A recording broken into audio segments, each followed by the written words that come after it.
In a quiet village tucked between the Alps of Austria lived an old postman named Samson.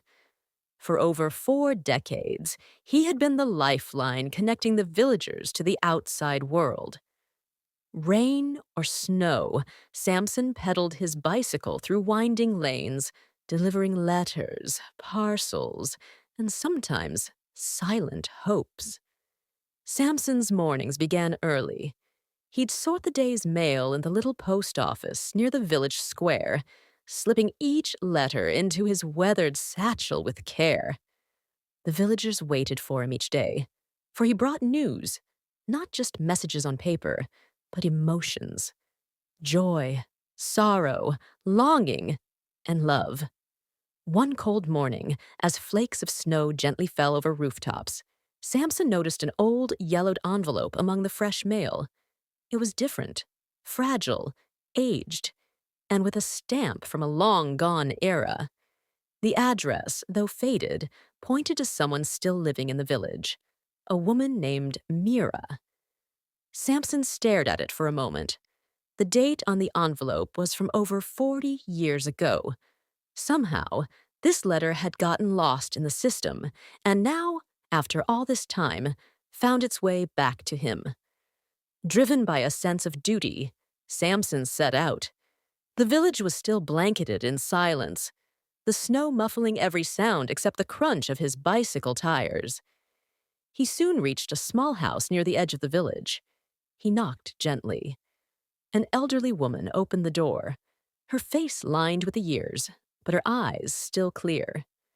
"Yes?" she asked, curious. "Are you Mira?" Samson asked. She nodded. "I have a letter for you," he said, holding out the old envelope. She took it slowly. The moment her eyes fell on the handwriting, her hands trembled. "This can't be," she murmured. "It's from Joel." Samson watched quietly as she sat down on a wooden bench and opened the letter. She began to read, and her eyes filled with tears. Each word seemed to unlock a hidden memory. Joel had been her first love. They had grown up in the same village, inseparable through childhood and youth. When Joel left for France, he promised to return for her once he was settled. They had dreams of building a life together, but he never came back. She waited for letters, but none arrived. Eventually, life moved on, but her heart never forgot. "This letter," Mira said, her voice shaking, "was his last. He wrote it before he left France. He told me he was ill, and that he might not have much time left.